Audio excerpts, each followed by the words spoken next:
Welcome to the Explainer. Okay, today we are diving straight into England's absolutely emphatic 4-2 victory over Croatia to uncover exactly how this 8-year redemption story finally unfolded. We're going to break down an absolute thriller of a match that has completely reshaped the narrative for the Three Lions.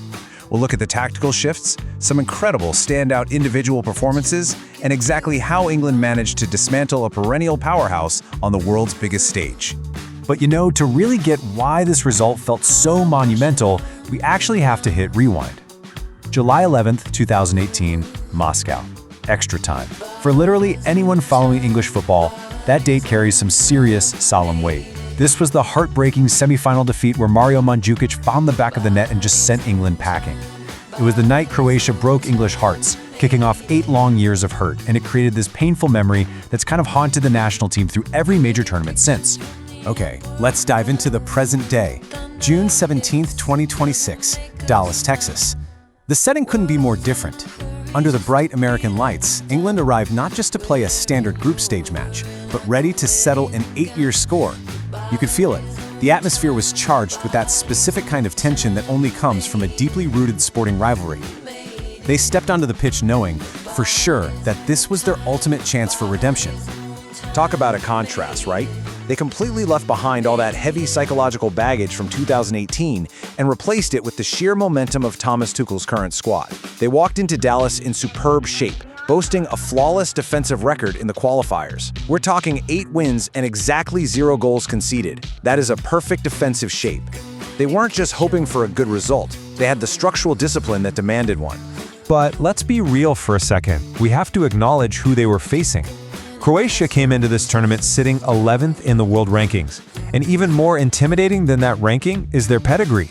They are back-to-back World Cup semi-finalists. In fact, that recent World Cup record is matched only by France. So the point is, Croatia is a perennial heavyweight. They are never an easy out, and they came into Dallas fully prepared to totally spoil England's redemption tour. Section 1. A first-half shootout. Heavyweights trading blows. Because guys, this was not some cautious tactical chess match. The opening 45 minutes played out exactly like a heavyweight boxing match, with neither side willing to back down an inch. Just look at this chaotic back and forth timeline that defined the first half. Between the 36th and 45th minute alone, 3 blistering goals were scored in a frantic 9-minute window. It was wild end-to-end action. Let's break down exactly how these heavyweight blows landed. So the drama kicks off almost immediately in the 12th minute. Noni Madueke brilliantly wins a penalty to give England the perfect start. Harry Kane steps up to the spot, but get this, his initial effort is actually saved by the Croatian goalkeeper Dominik Livakovic. But wait, VAR steps in and orders a retake because of goalkeeper encroachment. Given a second chance, Kane is absolutely ruthless and buries the penalty. 1-0, England ahead. But Croatia, true to their reputation, they just refused to lie down. In the 36th minute, they deliver a brilliant response. Martin Baturina unleashes this stunning long-range strike. Honestly, it's got to be one of the goals of the tournament so far, to completely level the match. Just like that, the game is blown wide open again. And this brilliantly illustrates the newfound psychological strength of this English side. Seriously, instead of crumbling after conceding a wonder goal, they show immediate resilience. Just 6 minutes later, in the 42nd minute, Harry Kane rises highest to power home a header from a corner. Boom! His second goal of the match, instantly restoring England's lead at 2-1. But wait, the first half roller coaster wasn't over. Right on the stroke of halftime, in the 45th minute, Petar Musa finds a breakthrough to level the score once more, 2-2. It wraps up a completely breathless first half, leaving the outcome entirely up in the air as both teams practically collapse heading into the tunnel. Moving on to Section 2, the second half knockout, a decisive 47 seconds. 47, that is literally all it took into the second half for England to deliver the killer blow. Straight from the kickoff, Harry Kane goes from goalscorer to creator. He drops deep and delivers this superb, visionary pass that releases Jude Bellingham, who just calmly and efficiently slots the ball home. Just like that, 3-2 England. It was lightning fast. And that strike totally flipped a switch. It sparked England's most dominant spell of the match. Declan Rice starts dictating the midfield tempo with absolute authority. Meanwhile, Elliot Anderson is applying relentless high pressure, totally suffocating Croatia's options. Because of this utter dominance in the midfield, Croatia's keeper, Livakovic, is forced into a constant string of incredible saves just to keep his team breathing. Fast forward to the 85th minute, and the resistance finally snaps. Croatia kept fighting, but England's quality was simply too much to handle. Thomas Tuchel's tactical substitutions pay off perfectly here. Marcus Rashford caps off a beautifully flowing T-move with a clinical finish to make it 4-2. The win is sealed, the resistance is broken, and 8 long years of hurt are finally answered. Section 3. The Architects of Victory. Individual Brilliance.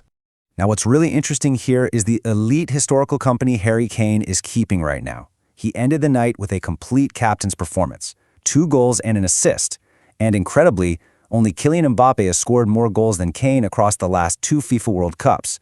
Kane now boasts a massive 10 World Cup goals in his career. It was just an absolute masterclass in stepping up when it mattered most. And then we absolutely have to talk about Jude Bellingham.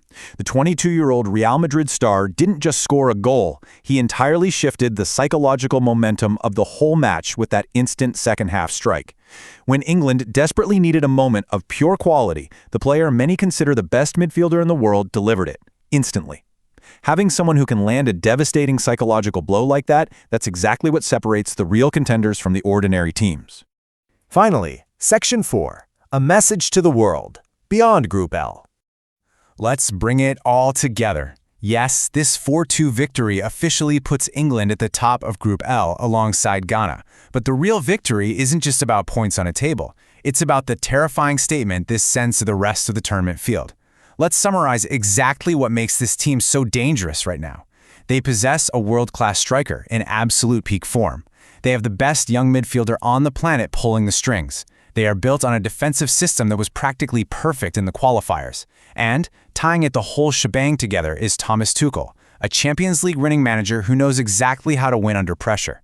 This lethal combination has finally transformed England's inevitable heartbreak into genuine, undeniable belief. Which leaves us with this massive, provocative question to end our explainer today. Is this the year it finally comes home? Based on what we saw in Dallas, England is officially ready, and they have the tools to go all the way. Just think about how this massive psychological victory changes the landscape for the rest of the teams in the tournament. Thank you so much for joining me today. I invite you to return for our next explainer as we continue to decode the absolute best stories of the 2026 World Cup.